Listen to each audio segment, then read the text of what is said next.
मार्गशीर्ष कृष्णा उत्पन्ना एकादशी विधि व कथा पार्ट 2। उत्पन्ना एकादशी का व्रत मार्गशीर्ष मास की कृष्ण पक्ष की एकादशी को रखा जाता है। इस दिन भगवान श्री कृष्ण की पूजा का विधान है।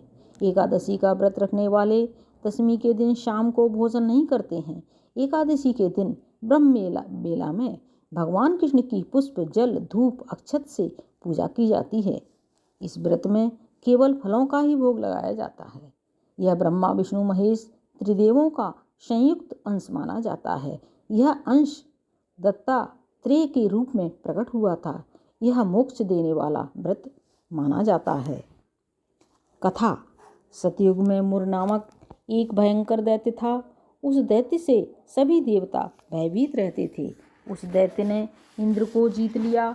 तब इंद्र ने शंकर से प्रार्थना की, हे शंकर, हम सब देव मुर दैत्य के अत्याचारों से मृत्युलोक से बुरा अपना जीवन व्यतीत कर रहे हैं। देवताओं की बुरी दशा का मैं वर्णन नहीं कर सकता हूँ। आप इस दुख से छूटने का उपाय बताइए। महादेव जी बोले, हे देवेंद्र, आप विष्णु भगवान के पास जाइए। इंद्र अन्य देवताओं सहित क्षीर सागर में गए। भगवान शेष शैया पर शयन कर रहे थे। भगवान को शयन करते देख इंद्र ने उनकी स्तुति की, हे देवेश, आपको बारंबार प्रणाम है। हे दैत्य संहारक, हे मधुसूदन, आप हमारी रक्षा करो। समस्त देव दैत्यों से भयभीत हो आपकी शरण आए हैं। आप संसार के कारक और कर्ता हैं। आप जगत की उत्पत्ति, पालन और संहार करते हो। आप देवताओं के सहायक हो। आप सारे संसार का उपकार करते हो। सूर्य, चंद्र, अग्नि, हव्य, मंत्र, तंत्र, यजमान, यज्ञ, कर्म, कर्ता, भोक्ता आदि आप ही हो। आप सर्वव्यापी हैं, देवेश हैं। शरण में आए हुए की आपकी ही रक्षा करते हैं। दैत्यों ने हमें स्वर्ग से निकाल दिया है। हम पृथ्वी पर विचरण कर रहे हैं। अब आप हमारी रक्षा कीजिए। देवताओं की करुणावाणी सुनकर श्री भगवान बोले, हे देवताओं, वह कौन सा दैत्य है जिसने तुमको जीत लिया है? भय छोड़कर मुझे सत्य बतलाओ। भगवान के वचनों को सुनकर इंद्र बोला, हे भगवान, प्राचीन काल में नाड़ी जंग नामक दैत्य था। उसी के पुत्र का नाम मुर है। उसकी राजधानी चंद्रवती है। मुर ने अपने बल से समस्त बिंब को सीख लिया है। देवताओं को देवलोक से निकालकर इंद्र, अग्नि, यम, वरुण, चंद्रमा, सूर्य आदि लोकपाल स्वयं बन गया है। वह सूर्य बनकर पृथ्वी को तपाता है। वही मेघ बनकर जल वर्षा करता है। आप उस दैत्य को मारकर देवताओं की रक्षा करो। इंद्र के वचन सुनकर श्री भगवान बोले, हे देवताओं, मैं तुम्हारे शत्रु का संहार करूंगा। आप चंद्रावती नगरी को चलो। जब भगवान देव देवताओं के पीछे चंद्रावती नगरी पहुँचे, उस समय मुर अनेक दैत्यों के साथ युद्ध भूमि से गरज रहा था। युद्ध होने पर असंख्य दानव विविध अस्त्र शस्त्रों को धारण कर देवताओं से युद्ध करने लगे। देवता दानवों के आगे एक क्षण न ठहर सके। तब भगवान विष्णु युद्ध क्षेत्र में आ गए। जब भगवान को युद्ध भूमि में देखा तो वे उन पर शस्त्रों के प्रहार करने लगे। भगवान चक्र से उनके शस्त्रों को नष्ट करने लगे। इस युद्ध में अनेकों दानव मारे गए। दैत्यराज मुर भगवान के साथ युद्ध करता रहा। भगवान मुर को मारने के लिए जिन शस्त्रों का प्रयोग करते, वे सब उसके तेज से नष्ट होकर उस पर पुष्पों के समान गिरने लगे। अनेक शस्त्र अस्त्रों का प्रयोग करने पर भी जब भगवान उसे न जीत सके तो मल्ल युद्ध करने लगे।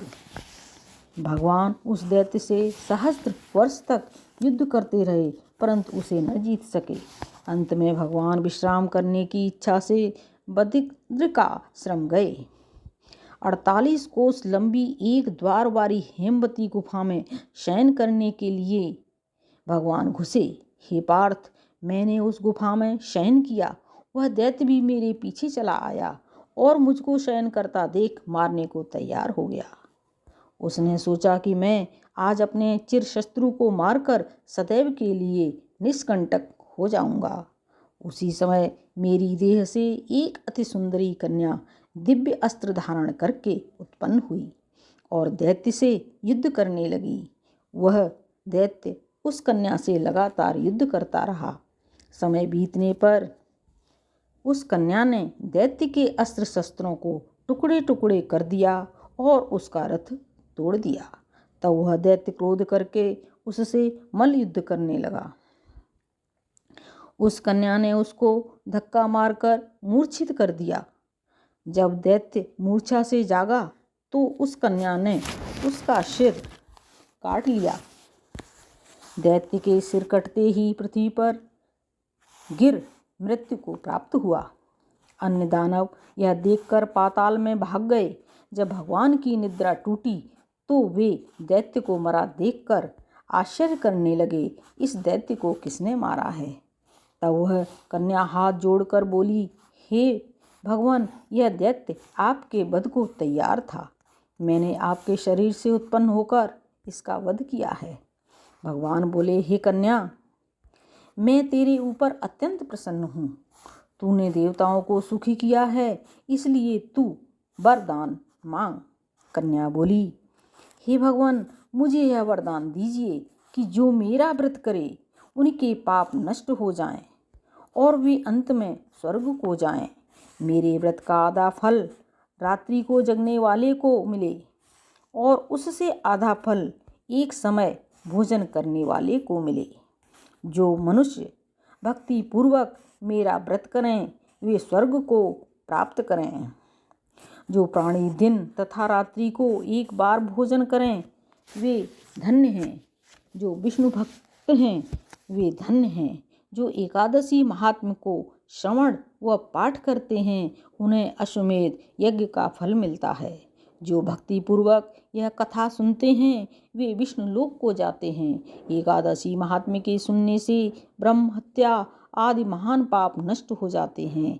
हर धर्म के समान कोई धर्म नहीं है और एकादशी व्रत के समान दूसरा व्रत नहीं है। बोलो उत्पन्ना एकादशी की जय।